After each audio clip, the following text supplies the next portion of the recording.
నాకెందుకు రాదు ఉద్యోగం? నా దేవుడు ఇస్తాడో. నా దేవుడు ఆలస్యం చేస్తున్నాడంటే శ్రేష్టమైన దాన్ని నాకు ఇవ్వబోతున్నాడు. నా దేవుడు నాకెందుకు ఇవ్వడో? నా తండ్రి అన్యాయస్తుడు కాదు. నాకు ఉద్యోగం ఇవ్వటం కాదు, నేను 10 మందికి ఇచ్చేటట్టు చేస్తాడు నా తండ్రి. నేను 100 మందికి ఉద్యోగాలు ఇచ్చేటట్టు చేస్తాడు నా తండ్రి. నేను 1000 మందికి ఉద్యోగాలు ఇచ్చేటట్టు చేస్తాడు నా తండ్రి. నా తండ్రి చిత్తం అయితే, నా తండ్రి కదిలితే, నా యందు ఆనందిస్తే నాకు ఎదురుండదురా, నాకు ఎదురుండదు.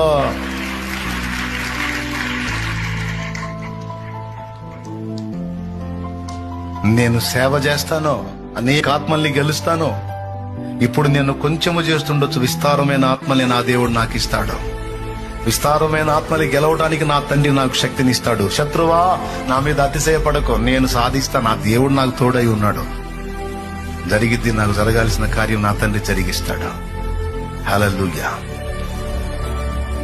నా ప్రియమైన బిడ్డలారా, మన మాటల్ని నా తండ్రి పట్టించుకుంటాడని ఎరిగిన వారే మెళకువగలిగి జాగ్రత్తగా మాట్లాడండి. ముందు జాగ్రత్త చెప్పాను, ఎక్కడెక్కడ అటాక్స్ జరుగుతాయో ఆ విషయాల్లో మెలకువగా ఉండండి అని చెప్పాను. రెండోది, మాటల విషయంలో మెలకువగా ఉండమని చెప్పాను. ప్రభు ఏమన్నాడు? ఈ మాట చెప్పినందున. అసలు ఆ మాట ఎందుకు రాయాలండి బైబిల్లో? నాకు అర్థం కాదు.